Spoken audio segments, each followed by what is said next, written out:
Nós louvamos a Deus pela vida do pastor Isaú. Já temos caminhado um bom tempo juntos, como igreja aliançada. Ele é pastor ali na comunidade Embaixadores de Cristo, em Telêmaco Borba. Temos caminhado um bom tempo e temos visto muito daquilo que Deus tem dado a ele e ao seu ministério. Deus tem dado a ele um ministério de libertação, ministério de cura, ministério da revelação da palavra do Senhor. Abra seu coração para aquilo que Deus quer falar, daquilo que Deus quer fazer nesta noite, através da vida do pastor Isaú. Mesmo assentado, estenda a sua mão e nós queremos declarar o favor de Deus sobre a vida do seu servo.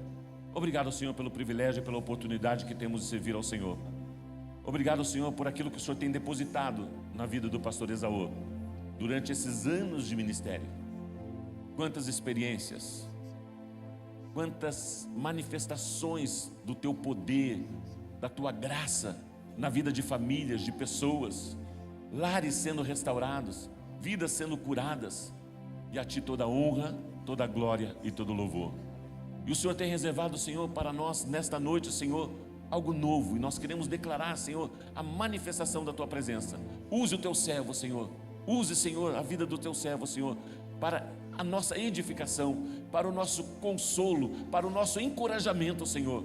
Pai, estamos abertos para ouvir a tua voz através da vida do pastor Isaú.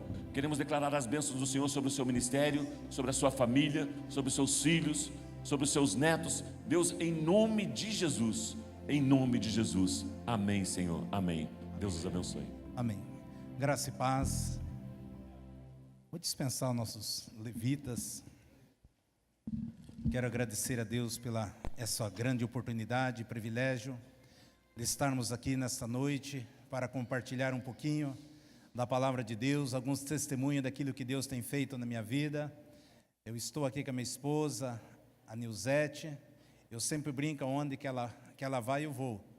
Sempre, todo mês nós estamos em algum lugar, e ela é uma companheira sempre ao meu lado, nunca viajei sozinho, e nós temos ido em muitos lugares, e o Senhor tem nos agraciado, e é uma expectativa muito grande no meu coração estarmos aqui com os queridos irmãos. Tinha falado com o pastor Marco Aurélio quando esteve em abril, só tinha deixado uma data no mês de novembro, e aí ele me convocou para estar aqui. Eu falei, já faço minha agenda desde janeiro, fevereiro, mas Deus tinha um propósito de nós estarmos aqui, nós acabamos agendando, estamos aqui para a honra e glória do nome do Senhor. Estou muito feliz, estou aqui visitando meus filhos, o Robinho e a Graciele também, que são minhas ovelhas. A gente chorou muito, mas liberamos eles, abençoamos a vida deles. O Robinho, quando eu conheci ele, tinha o cabelo pela cintura, ele estava numa crise, ele tinha uma crise de asma muito forte, e ele carregava 2 bombinhas na mão. Aí quando eu conheci eles, eu cheguei na igreja, eu abri uma sala para eles ensaiarem lá, ele com meus filhos, e eu via, ele deu uma crise, ele tinha dado aquela crise, estava sentado num banquinho assim, eu olhei para ele e falei vi que ele estava passando mal, dava vontade de respirar por ele. Eu estendi a mão para ele e falei, crê que Jesus vai te curar nesta noite? E ele não podia nem falar, eu orei por ele, Deus curou, e é essa benção. Depois conheci a Graciele, fiz o casamento deles, são meus filhos, eu tenho eles, esse casal, como realmente são filho meu, eles sabem o quanto carinho. E aí o pastor Marco Aurélio me convidou para ficar na casa dele, mas eles anteciparam, não, quero que o pastor fique em casa, né? Então, não podia deixar de ficar na casa dos meus filhos, mas eles são muito espertos. Eles sabem que todo lugar que eu vou, nós temos orado, porque eu decidi ser uma bênção. Em todos os lugares que nós chegamos, o lugar que nos acolhe sempre é um antes e um depois. Nós temos orado ricamente, poderosamente, para que Deus o abençoe todos os lares, onde que nós ficamos. Muitas vezes querem me deixar em hotel, eu falei, pastor, não quero ficar em hotel, deixa aí, a gente tem uma sala aí na igreja, deixa a gente por aí, porque a gente orou para abençoar o lugar onde que nós vamos ficar hospedados. Eu lembro, esse tempo atrás, fui pregar lá em Paranaguá, e aí o pastor falou, Isaú, você está vindo para cá? Quanto? Eu digo, eu e minha esposa. Ele falou assim, é que a gente tem um hotel aqui e tal, todos os pastores, os pregadores ficam no seu hotel, vão tratar você. Eu falo, pastor, eu não quero ficar no hotel. Por quê? Não, me deixa aí na igreja, numa sala qualquer. E aí ele falou, mas Todo mundo fica lá, gosta, um hotel maravilhoso. Falei, não, a gente quer abençoar alguém na igreja. Aí ele pegou e falou, então tudo bem, pode vir para cá. Quando eu cheguei lá, você vai ficar na casa de um aposentado. Eu não sei, eu tenho ficado muito na casa desse aposentado, mas tudo bem. Na casa do irmão Pedro e irmã Cecília. E quando eu cheguei na casa daqueles irmãos, eu falei para ele, o que vocês precisam aqui? Não, pastor, tudo bem. Falei, não, o que vocês precisam? Eu quero orar por vocês. E aí eles ficaram olhando para o outro e... Falei, o que vocês querem? O que vocês precisam? Aí a irmãzinha meio tímida, essa casa, pastor, quando nós viemos de São Paulo, ela estava para vender ou alugar. Nós locamos e o dinheiro que nós vendemos a nossa não deu para comprar aqui. E daí? Eu lembro que era o dia 25 de setembro, doideira. Aí eu falei, vocês creem que até o dia 30 essa casa é de vocês?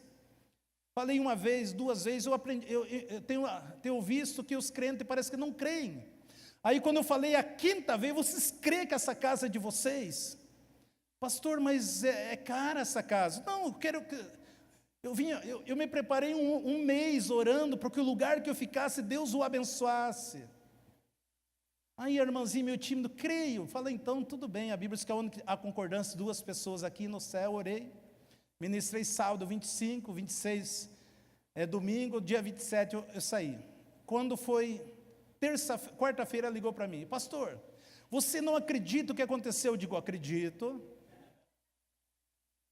Quando você saiu de casa na segunda de manhã, nós recebemos um telefonema de um amigo de São Paulo, que faz quase 5 anos que nós não via eles. E daí? Aí ele falou, Pedro, eu estou com saudade de você, nós éramos amigos aqui em São Paulo, eu estou de férias, eu gostaria de descer aí, rever vocês. Vem para cá. Ele chegou na terça-feira. Quando ele chegou lá, nossa, que casa bonita essa aqui.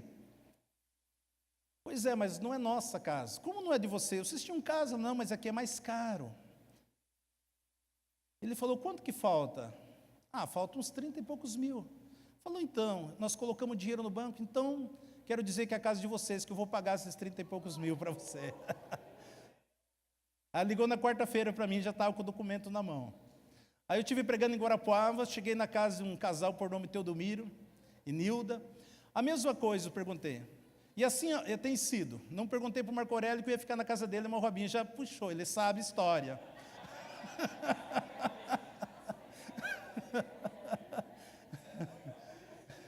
Aí eu cheguei lá em Guarapuava, recente, aí eu fiquei na casa de um casal, Teodomiro e Nilda. Mesma coisa, cheguei lá, estava um cafezinho arrumado para nós, eu digo, o que vocês querem? O que vocês precisam aqui?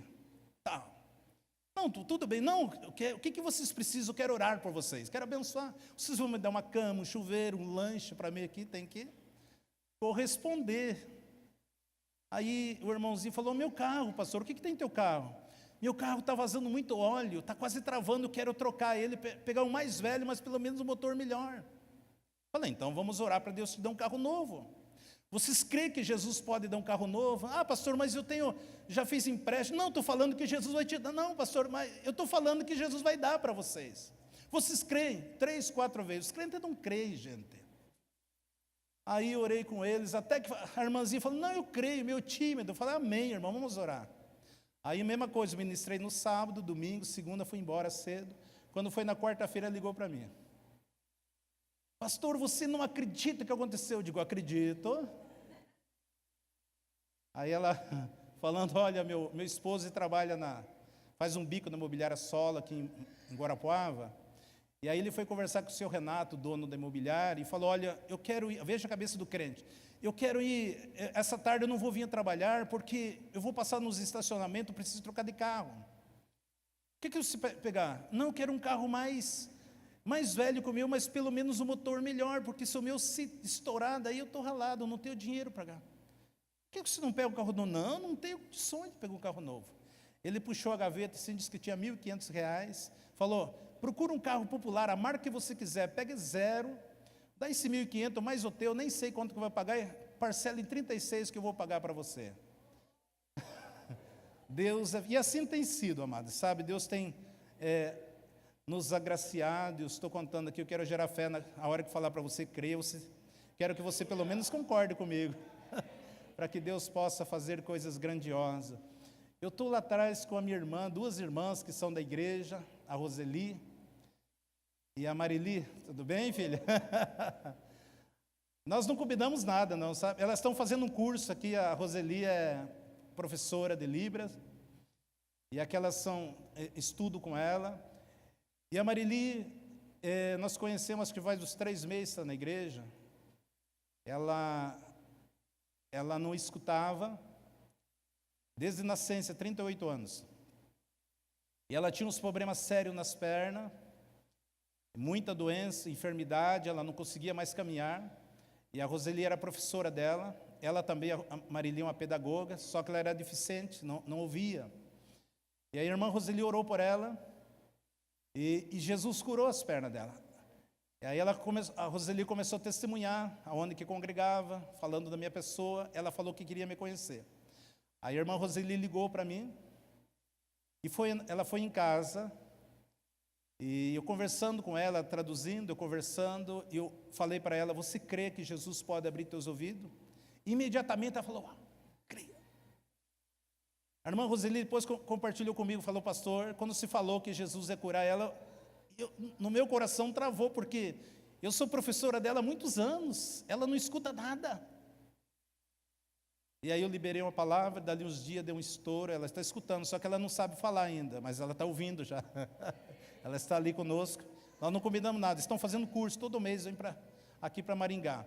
Aí o esposo dela também, ele...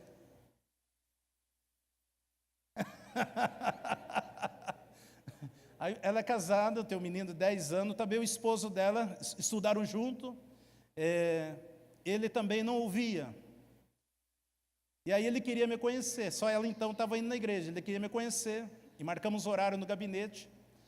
Ela levou o esposo lá, e nós conversamos, tal, e eu falei a mesma coisa para ele: se você crer, Jesus vai abrir os seus ouvidos também. O mesmo milagre que Jesus fez com a sua esposa, vai fazer com você. A Roseli, nossa tradutora. E ali passou uns dias, ele trabalha numa empresa que tem uma cota de pessoas especiais, ele estava trabalhando, escutou também o estouro. De repente ele ouviu o barulho das máquinas, barulho de caminhão, tal, e também ele está ouvindo, né? Para honra e glória do nome do Senhor. Deus é fiel. Assim nós temos visto tantas coisas Deus fazer, né? Eu poderia ficar só pregando, só contando testemunho. Eu estou falando isso aqui para aguçar um pouco a fé de vocês. Eu estava contando para o pastor Marco Aurélio, eu estive pregando em Araucária, e quando eu estava ministrando, o pastor que me convidou e falou: Isaor, eu tenho um pastor, irmão nosso, do conselho de pastor, que ele está com câncer na virilha, os médicos desenganaram, está muito, muito sério, tomou a virilha dele, não tem nem como amputar, teria que atorar ele pelo meio.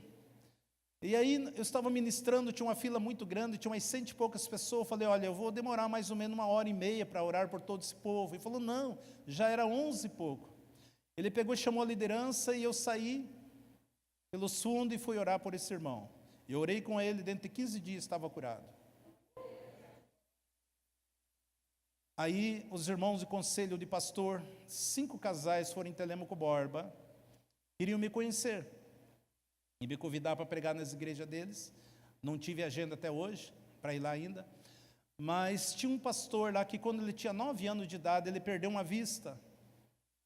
E aí, quando eu estava ministrando, eles foram em Telêmaco Borba. O irmão ligou para mim, eles foram em Telêmaco Borba. E quando chegou lá, eu já estava ministrando, eu nem conhecia aqueles pastores. No final do culto, eu desci a orar por eles. E esse irmão, que é um pastor da quadrangular, que ele tinha perdido a vista com 9 anos, eu orei por ele, fui orando para os demais. Ele tinha fechado aquele olho que é bom. Quando ele abriu, ele estava enxergando com o outro, que ele não... Ele tem 57 anos hoje. Deus abriu outro olho dele. Mas eu gostaria de deixar um texto aqui com vocês nesta noite, algo que o Espírito Santo... Depois eu vou gastar um tempo, eu gostaria de orar por aqueles que, os doentes, enfermos, seja qual for a necessidade de vocês. Depois que eu terminar aqui, eu já combinei com o pastor Marco Aurélio, aqueles que quiserem ir embora podem ir, aqueles que quiserem oração com imposição de mão, nem que seja para amanhecer, tem lugar que fica até 4 horas da manhã, a gente vai ministrar com vocês. Eu gostaria de ministrar um texto, um salmo, o Salmo 107, versículo 25, diz que quando o pastor lê salmo, que não estudou a Bíblia, mas não é verdade, sabe, irmão? Esse salmo aqui fala muito no meu coração. Salmo 107, 25 em diante, até o 30.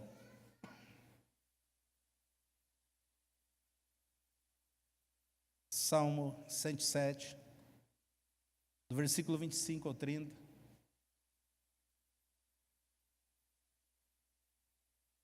A palavra do Senhor diz assim: pois ele manda e se levanta o vento tempestuoso, que eleva suas ondas, e sobe o céu, desce o abismo, e a sua alma se derrete em angústia. Ando e cabaleio como ébrios, esvai-lhe toda a sua sabedoria. Então clama o Senhor na sua tribulação, e ele os livra nas suas angústias, e faz cessar a tormenta, acalmar-se as ondas. Então se alegram, e com bonança ele assim os leva ao porto desejado. Amém. Oramos a Deus. Pai, eu quero agradecê-lo, Senhor, por esse dia tão especial que nós estamos aqui. Eu quero te louvá-lo, Senhor, por esse grande privilégio que o Senhor nos deu de estar aqui ministrando com teus filhos, ó Pai. Teus queridos já oraram pela minha vida, já abençoaram a minha vida, Deus. Mas eu quero agradecê-lo, Senhor, por cada lugar que o Senhor tem nos enviado. Muito obrigado por cada vida, cada família, cada um dos teus queridos que se encontram aqui, ó Pai. Espírito Santo, é seu momento, é sua hora. Eu reconheço, Pai, que de mim mesmo não tenho nada para transmitir aos teus filhos. Pai, eu reconheço que o Senhor é santo, poderoso. Pai, a tua palavra é rica, a tua palavra é poderosa, a tua palavra é tremenda. Jamais permita que nós viemos empobrecer a tua palavra, mas que teu nome seja glorificado, Deus, através desse texto, através da tua palavra, em nome de Jesus. Amém. Eu coloquei como título Discernindo o Vento. Quero falar hoje sobre 3 tipos de vento que nós encontramos nas Escrituras, e é importante nós discernirmos. Eu já passei por todos eles. Às vezes é comum nós ouvirmos: puxa vida, eu estou passando por um deserto, aí eu estou enfrentando uma tempestade, uma adversidade. Nós usamos essas conectações, mas eu vou falar aqui sobre 3 ventos que muitas vezes se levanta contra as nossas vidas, e nós precisamos discernir eles. Nós vemos aqui que a Bíblia diz que ele mesmo se levanta o vento tempestuoso e leva as suas ondas. E a Bíblia diz que, e assim, cambaleio, sobe o céu, desce o abismo, e a sua alma se derrete em angústia.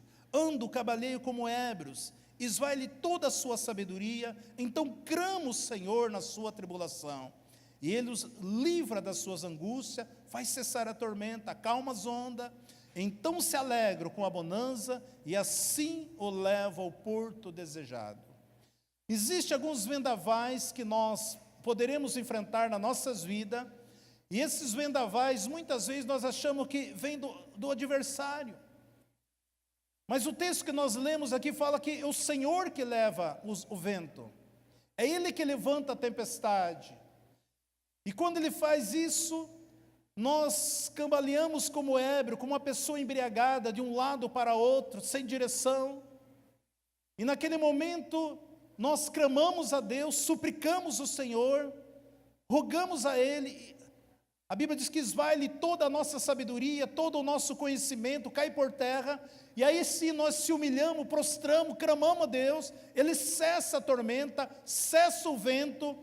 E assim nós nos alegramos com aquela bonança, e Ele nos leva ao porto desejado. Deus tem um projeto nas nossas vidas, Deus tem um propósito para conosco. E muitas vezes nós estamos enfrentando algumas adversidades, e muitas vezes achamos até mesmo que é o inimigo, mas muitas vezes a falta de conhecimento, a falta de discernir que lado o Senhor quer nos conduzir, porque nós queremos fazer as coisas com a nossa força, com a nossa sabedoria, com a nossa habilidade, com o nosso jeitão. Nós confiamos muitas vezes no nosso braço forte e esquecemos de dar ouvido à voz do Espírito de Deus. E esse salmo aqui fala, é um texto que Deus quer nos levar, eu e você, a confiar nele. Quando nós aprendemos a confiar no Senhor, esse texto aqui, é um texto que o vento é que bate contra nossas vidas para que nós possamos aprender a depender de Deus, se render ao Senhor. Em Marcos 4, 35, 41, ali há um vento que foi causado por Satanás. A Bíblia fala que Jesus, depois de um dia de trabalho cansativo, atendendo a multidão, ele vem e ele conversa com os seus discípulos, sobe aos 12 no barco, e ele coloca uma almofada, e ele deita sobre a sua cabeça, sobre essa almofada, ele diz, nós vamos cruzar o mar da Galileia, nós vamos para a terra dos Gadarenos, e a Bíblia diz que ele dorme sobre aquela almofada, e de repente se levanta um grande vento, um grande temporal, e as ondas começam a subir por cima deles, e eles entram em pânico, entram em desespero, porque vão lá e tocam em Jesus, Senhor Jesus, nós estamos morrendo, nós estamos perecendo, o Senhor não se importa que nós vamos perecer. E aí Jesus acorda como homem, ele tinha cansaço, ele tinha sede, ele tinha fome, e ele estende as mãos e repreende aquele vento, aquela tempestade, e vem uma calma, vem a bonança, e assim ele cruza para a terra dos Gadarenos, e nós sabemos que esse vento era um vento que estava tentando impedir dele chegar neste lugar, porque lá existia aquele homem, o Gadareno, que era uma legião de demônios dentro daquele homem, que ninguém podia subjugá-lo. Muitas vezes colocava ele em cadeia, corrente, ele quebrava, destruía. E Satanás sabia que Jesus estava dirigindo para lá, porque para que aquele homem fosse liberto.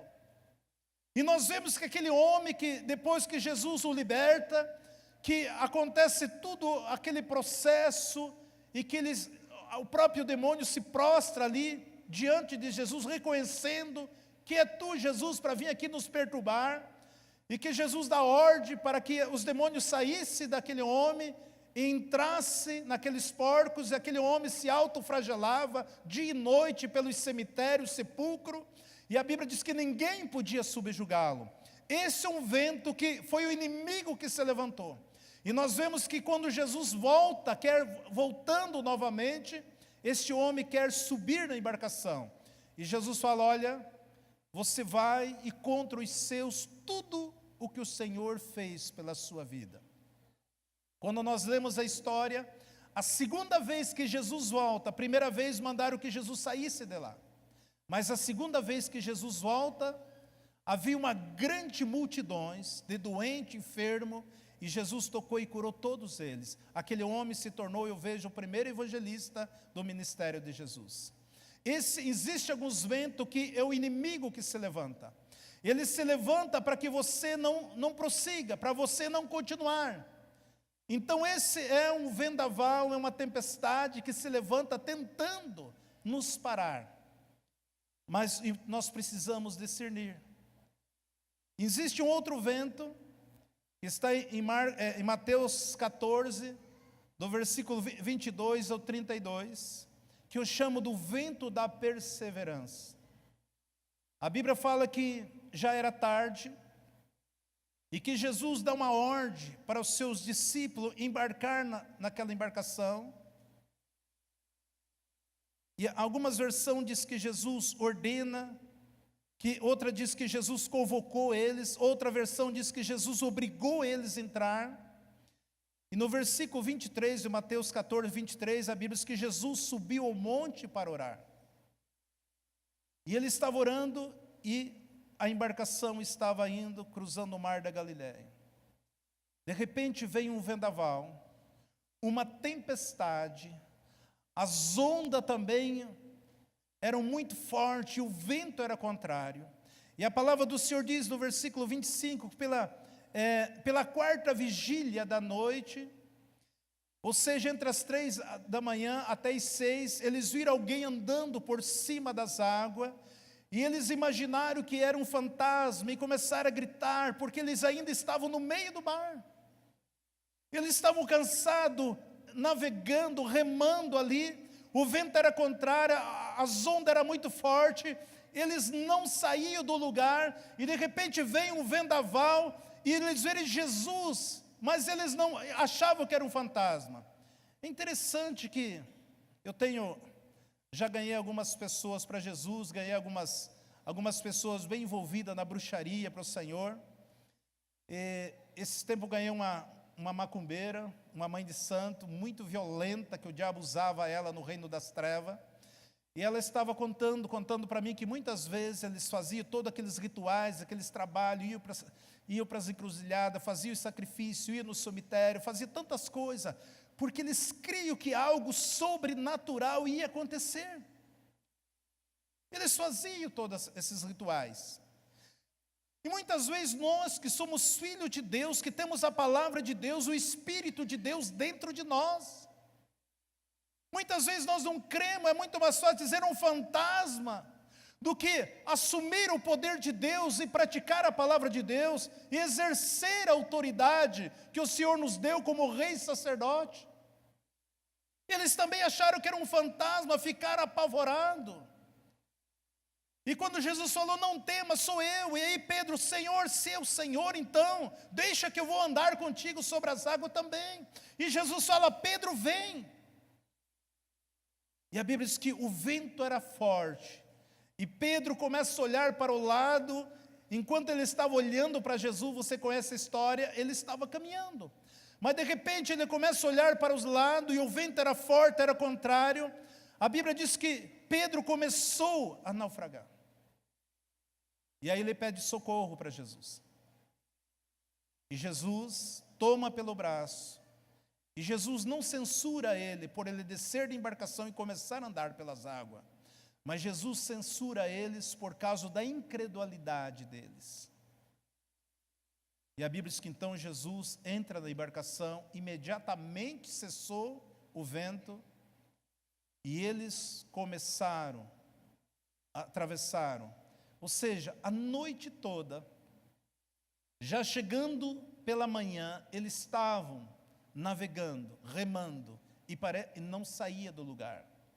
Eu vejo que esse é o vento da perseverança, que muitas vezes nós somos provados com Deus para ver até onde que nós continuamos firmes, não desistimos, batalhando, triunfando, crendo, confiando nas promessas de Deus.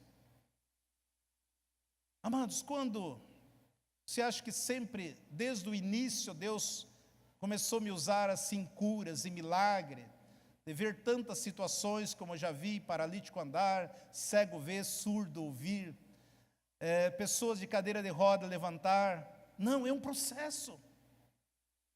Nós temos algumas adversidades. Eu lembro que no início do meu ministério, orar por uma pessoa cancerosa, nossa, é um peso. Orar por câncer, olha, deixava o tamanho desse prédio, câncer. Mas eu comecei a observar que toda doença incurável é causada por espírito. Existem alguns médicos na cidade que enviam os seus pacientes para mim, principalmente na área de depressão. Porque eu tenho conversado com alguns deles, falou, pastor, na medicina não tem remédio para curar depressão. Não existe. O que você vai dar? Droga, a pessoa fica meio anestesiada, meio sonolento, isso e tal. Esse dia eu estava em casa, de repente buzinou um carro lá, a esposa de um médico. Ela tirou, o esposo dela chamou ela no hospital e falou, olha, leve esse paciente meu lá para o pastor Isaú, já liguei para ele. Ele chegou com a mangueirinha lá na mão. Ele falou, essa doença desse rapaz não é para medicina. E aí eu peguei e orei por ele, mandei aquele mal embora. Ele chegou no hospital, voltou para o hospital. Ele deu alta e o rapaz saiu curado. Esse dia foi um médico conversar comigo, tem um irmão da igreja, que trabalha para ele. Esse médico, ele estava com depressão já faz algum tempo. E ele foi conversar comigo. Fiz uma oração por ele e Jesus curou ele. Ele não aguentava mais tanto tomar remédio, ele como médico depressivo. Por quê? Nós precisamos crer. Amado, o que eu vejo crente que não crê? Parece brincadeira, mas não crê. Que Deus é poderoso, é um Deus que pode fazer todas as coisas. Mas muitas vezes Deus nos prova, levanta o vento, porque muitas vezes nós queremos fazer do nosso jeitão.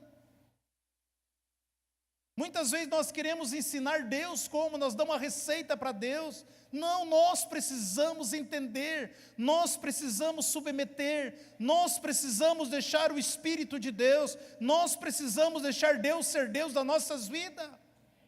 Nós somos reis sacerdotes, se existe alguém que pode fazer a diferença na face da terra, somos nós. Nós fomos empossados dessa autoridade para tocar as pessoas enfermas, doentes.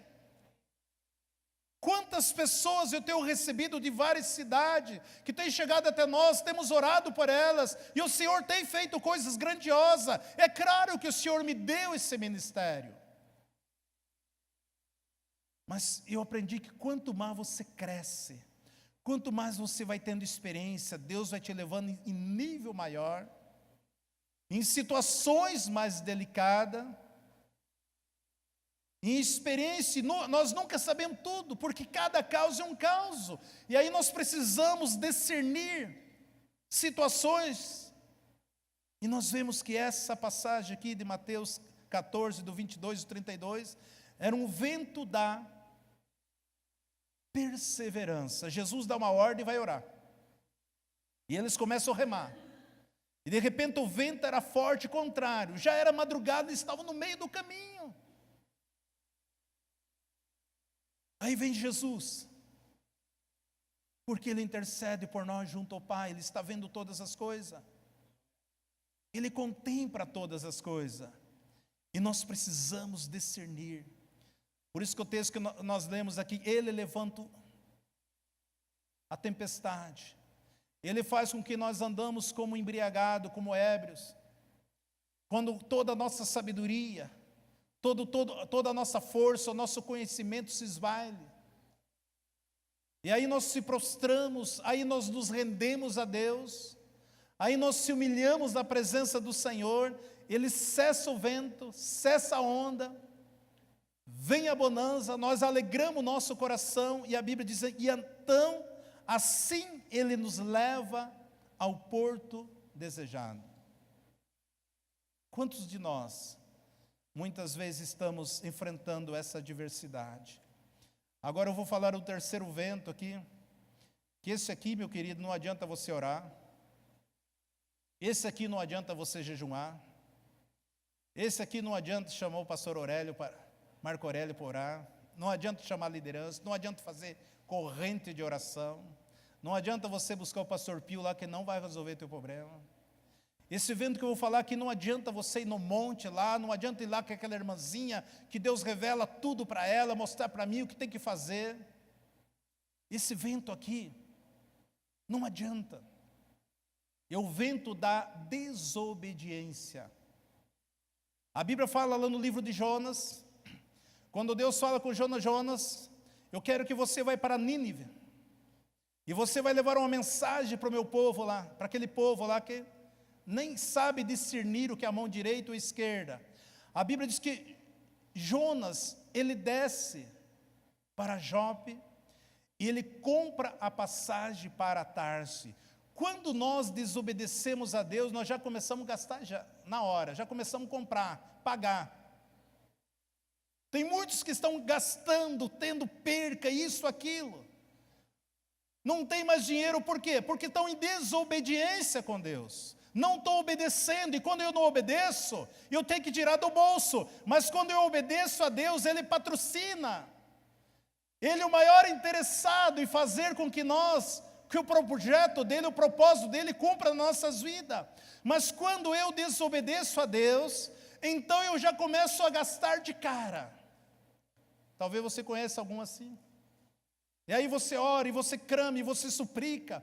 E a Bíblia diz que então Deus levanta uma grande tempestade, no capítulo 1, 3, e Jonas se levantou para fugir de diante da face do Senhor, para Tarse.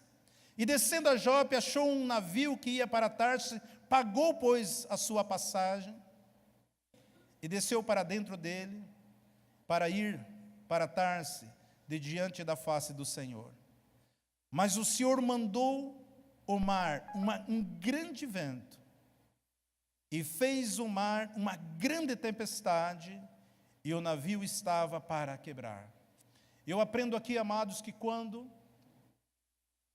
nós, um chefe de família, uma mãe de família, um filho, uma filha, um membro da nossa família, um líder, um pastor, uma pessoa empossada de uma autoridade, quando ele desobedece a Deus, não só ele sofre, mas todos aqueles que estão ao seu redor. Nós vemos que quando ele entra nesse navio, e a Bíblia diz que levantou-se um grande vendaval, que o Senhor o levantou, e os marinheiros ali temeram e começaram a lançar no mar toda a sua fazenda, todos os seus pertences, toda a sua riqueza.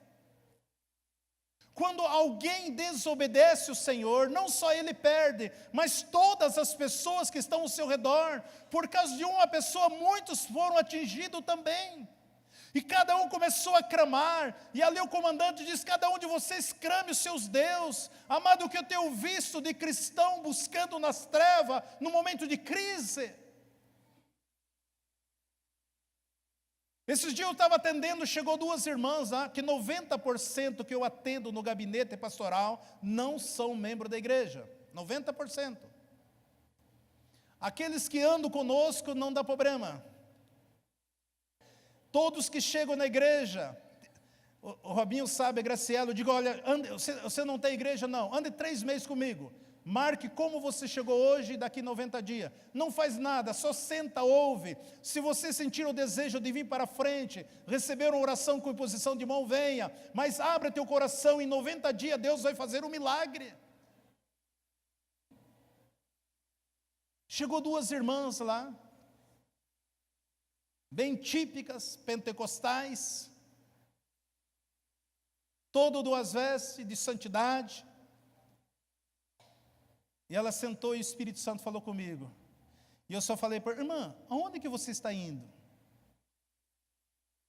Como assim, pastor? Não, quero saber aonde que você está indo. Aí eu sou diaconisa da igreja tal, tal, tal. Falei: não, eu estou perguntando aonde que você está indo. Aí a irmãzinha bateu nela assim: fale para o pastor. Ah, pastor, mas o senhor não vai aceitar. Eu digo: eu não sou teu pastor, não te conheço hoje que eu estou te vendo. Ah, pastor, a minha filha foi fazer faculdade em Curitiba, e lá no apartamento dela, ela encontrou uma mulher muito querida, amada, e aí, essa mulher era lá de Umbanda, e ela falou que minha filha queria um trabalho, e ela foi lá no Umbanda, fizeram um trabalho, arrumou um emprego excelente e tal. E aí quando eu fui para lá, eu fui visitar também, e aí falaram comigo, as entidades, que eu tinha que desenvolver lá isso, aquilo, tal, e ela entrou em depressão, e estava se separando do esposo dela, e crente. Falei: minha irmã, você está fazendo isso? E você é diaconisa? Pois é, pastor, domingo ainda ajudei a distribuir ceia na igreja.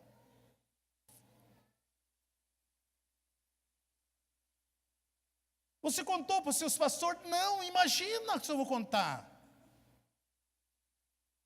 Nós vemos um texto aqui, que o mestre chega e diz: cada um de vocês comece a invocar os seus deuses, teu Deus, para ver se nós temos um livramento, alguma coisa vai acontecer. E cada um começava a invocar, por causa da desobediência. As pessoas muitas vezes, esse dia também, eu fui orar por uma jovem lá, e quando eu orei por ela, manifestou, o inimigo pegou ela violentamente. Aí o inimigo quis tirar sarro da minha cara. Falou: não vou sair daqui. Como você não vai sair? Eu não. E eu sabia que aquela menina era crente. Aí eu falei: Senhor, como sacerdote, eu peço perdão por aquilo que ela fez. Na hora o demônio saiu da vida dela. Aí eu falei: marca um horário comigo. Falei, minha irmã, onde que você foi? Ah, pastor, está uma crise no meu casamento lá, tal. E eu fui lá numa mulher assim, eu digo, você foi numa macumbeira, uma feiticeira. O inimigo entrou na tua vida e falou que não ia sair. Amado, ela não ficou nem 15 segundos, acho que endemoniada. Ela ficou uma semana, era uma entidade muito forte que entrou no corpo dela, ela ficou uma semana tudo dolorida. Digo, se você pega um camarada que não tivesse experiência, manifestou essa legião, você estaria arrebentada.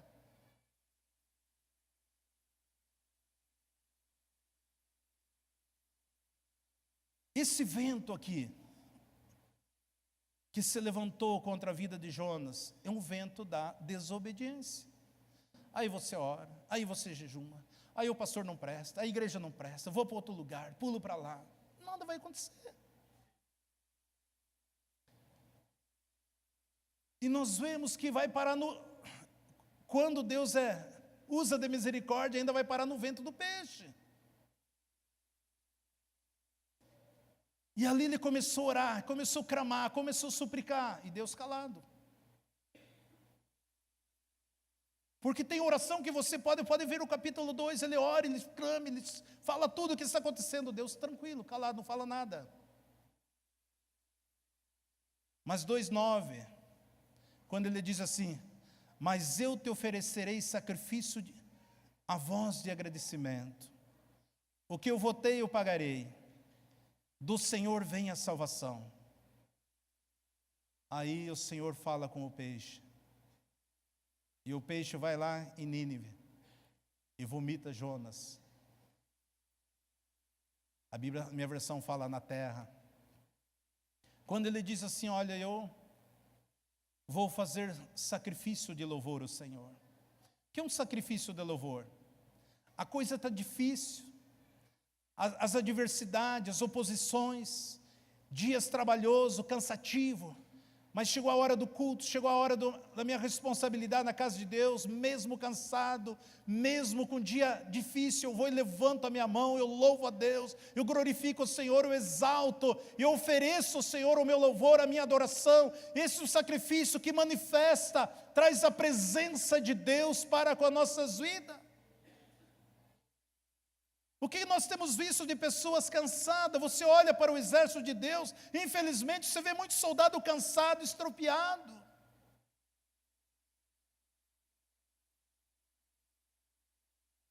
Em Provérbio 24:10, é uma palavra pesada falar no meio da igreja, mas está escrito: se te mostrarem frouxo no dia da tua adversidade, então tua fé será pequena. Nós temos que ser aguerridos, guerreiros.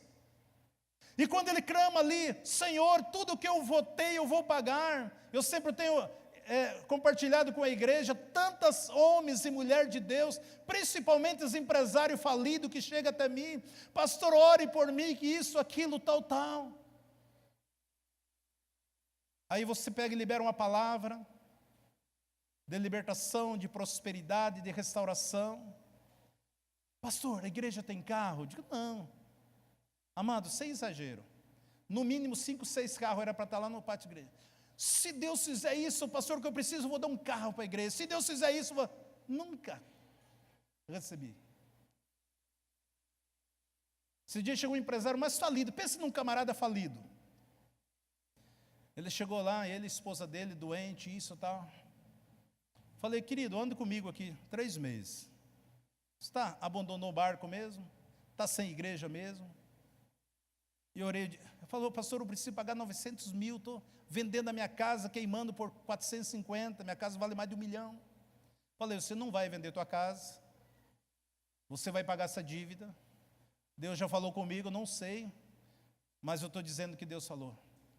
A esposa dele falou, eu não acredito que nós vamos pagar essa dívida. Às vezes eu tenho um dó de pastor.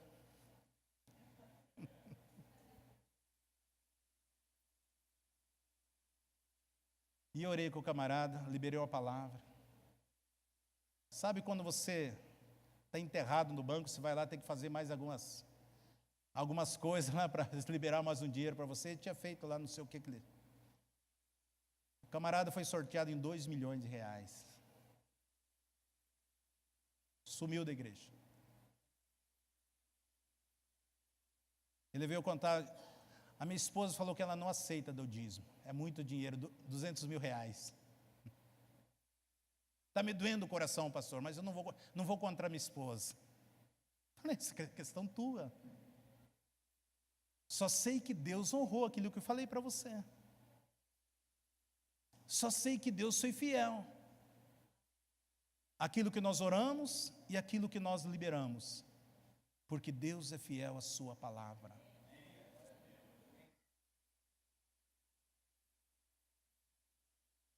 E nós vemos que quando ele faz essa oração, quando realmente eu me torno um verdadeiro adorador, isso muda toda a história da minha vida.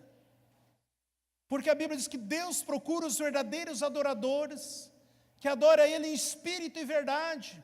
Se Deus procura, porque são poucos. Se adora Ele em verdade, porque muitos não adoram Ele em verdade, então também são poucos.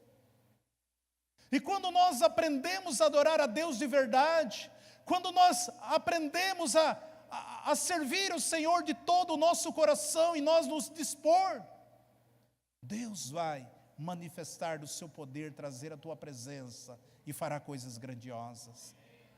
Porque Deus é tremendo, Ele é fiel à sua palavra. E nós precisamos crermos na palavra do Senhor, no sobrenatural do Senhor. Esse dia eu fui pregar numa cidade, eu cheguei lá, e quando eu entrei naquela casa, o Espírito Santo falou assim, diga para minha serva fazer um pedido para você, e que o que ela pedir você ora que eu vou fazer. Eu estava lavando minha mão, olhando na penteadeira, eu falei assim, Deus, por que o Senhor não fala isso comigo? Tudo que eu pedi o Senhor me dá agora, mas tudo bem, né, pai? Nós temos uma certa intimidade às vezes com Deus, né? Eu falei, Deus, o Senhor nunca falou comigo assim, para mim pedir o que o Senhor quisesse, mas o Senhor falou para a tua serva, mas tudo bem, eu vou orar com ela. Aí eu peguei e falei para a irmã, quando eu cheguei aqui na sua casa, o Espírito Santo falou no meu coração para a senhora fazer um pedido, e o que a senhora pedir, o que você pedir, ela é bem mais nova do que eu, Deus vai te dar. Falou, pastor, só um pedido? Falei, um eu garanto, agora o outro fica por tua conta, mas um eu garanto. Aí ela começou a chorar. E falou, o que foi, irmã? Falou, pastor, olha, eu tenho o Natan, ele tem 7 meses. O Esdra tem 3 anos. O Natan alérgico ao leite. Nada, nem na bolacha, no pão. O que ele consumir, algum derivado de leite, ataca, uma alergia tranca a via respiratória, se não tiver UTI ele morre. Agora, ele tem 7 meses, o Esdra 3 anos, para tomar um achocolatado e iogurte, o Esdra tem que se esconder dele. Pastor, eu quero que você ore pelo meu filho. Falei, nem vou orar agora, deixa eu ministrar hoje, sábado, ministrei no domingo de manhã, domingo à noite. Digo, na segunda-feira eu vou orar por ele. Aí ministrei e tal, e segunda-feira orei pelo Natan. E veio embora. Passou uns 10 dias, ele me ligou. Pastor, depois que você passou aqui, eu comecei a ouvir tantos milagres, tantas curas, tanto testemunho. E eu e minha esposa, nós não conseguíamos dar o leite para o Natan. E o pessoal contando tanto testemunho. E eu, como pastor, eu não tinha dado coragem de dar o leite, porque eu sei da gravidade.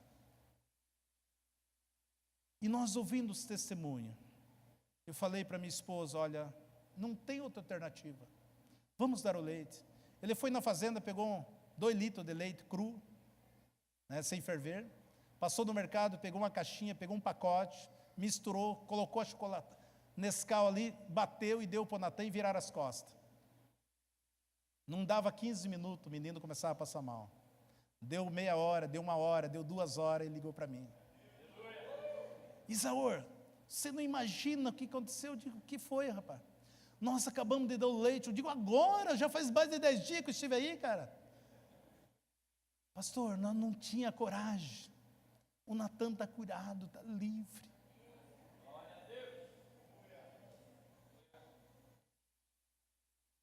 Depois eu estive lá, eu falei, irmã, Aquele dia, se você falasse para mim, pastor, eu quero acertar na Mega Sena, duplicado, você ia acertar, eu brinquei com ela, né? Ela falou, pois é, pastor, eu digo, eu estava brincando com você. Porque Deus falou, o que você pedisse, Ele ia fazer, mas Deus conhece o coração de uma mãe.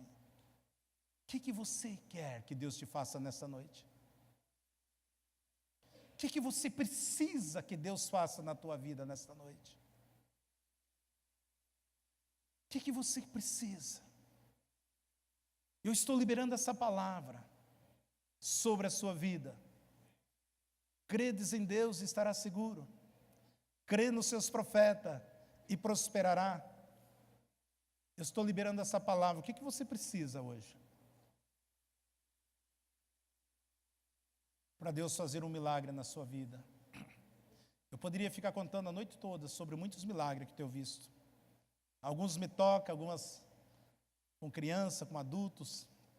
Eu já contei várias vezes, tinha um menino da igreja, filho da irmã Edna com o Ronaldo, e ele engoliu uma moeda de R$1, e essa moeda parou no esôfago. E não tinha como sair aquela moeda. Aí no domingo à noite, a mãe falou, isso foi no sábado, ela fez toda tirou a radiografia, estava ali. Aí eu orei no domingo à noite, chamei a criança, 6 anos. Como que você engoliu essa moeda? Pastor, eu estava brincando com ela na boca, de repente foi. Você crê que Jesus pode tirar essa moeda daí? Ele falou, eu creio, pastor. Criança, 6 anos. Aí eu falei para a Edna, irmã, não deixe fazer cirurgia, tira outra radiografia, só confirma. Eu orei para o menino. Na segunda-feira, às 7 horas, ela internou a criança. Chamaram ela, falou, doutor, antes do senhor fazer o procedimento, gostaria que o senhor tirasse uma outra. Falou, tudo bem, levou lá a criança. Depois, mãe, vem aqui. Olha, esse aqui do sábado, essa de hoje. Aqui está, hoje não tem nada. Aí o menininho falou para o médico, doutor, sabe por que essa moeda saiu daí? Não. O pastor da minha mãe é fera. Ele orou e falou que Jesus ia tirar daí, e Jesus tirou. O que você precisa que Deus faça na tua vida? O que você necessita que Deus faça na sua vida?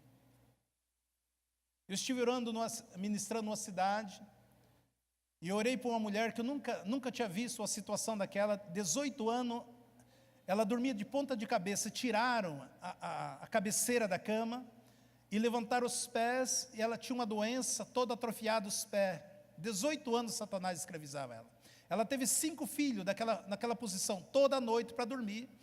Humanamente, não tem, porque o sangue desce, mas era assim, quando eu entrei naquela casa, e eu orei por aquela mulher, e imediatamente começou a estourar os ossos da perna dela, começou a endireitar, e manifestou um espírito, ela foi liberta, e quando ela foi liberta, ela estava normal, Deus curou ela, de uma maneira extraordinária. E o marido dela, eles são criador de boi de corte, só contando isso que já vou orar, essa última. Ele é criador de boi de corte, e todas as festas que tinha ali na igreja católica, dava 2 bois para os padres, ele achando que aquilo ali Deus ia curar a esposa dele. E quando ele estava na fazenda, que dá 60 quilômetros da cidade que ele mora, uma cascavel mordeu um funcionário da fazenda ao lado, e foram até ele para ele trazer para a cidade. Quando eles chegaram lá e mataram a cascavel, puseram num pacote, e o senhor que foi mordido, ele já estava desmaiado e já estava sangrando. E ele andou 60 quilômetros de estrada de chão, até chegar no hospital. E quando ele viu o rapaz desmaiado, ele estava em cima, ele começou a orar e falando assim, Deus, o Deus que estava na vida do pastor Isaor, que curou a minha esposa, 18 anos sofrendo daquela forma, o Deus que está na vida do pastor Isaor, que cura esse homem, não deixa que ele morra. E ele ia clamando durante toda a estrada de chão, ele clamava, e depois ele me contando, ele falou assim, olha, Isaor, eu clamava, o Deus que está na tua vida, que curou minha esposa, que curasse aquele rapaz. um homem novo ainda. E ele sangrando, inchou e desmaiou no carro. E nós tocando. E eu em cima dele. Quando nós estávamos perto do hospital, ele voltou. Ele abriu o olho. Ele começou a falar, mas estava muito inchada. Quando nós entramos no hospital e fizeram a coleta para ver quantos ml de veneno tinha no corpo dele, não tinha nada. Imediatamente ele começou a desinchar. E ele pegou alta, medicaram ele sim, mas não tinha mais nada. E aí ficaram, poxa vida, essa cobra, ela mordeu a cascavel, porque Deus é fiel à sua palavra.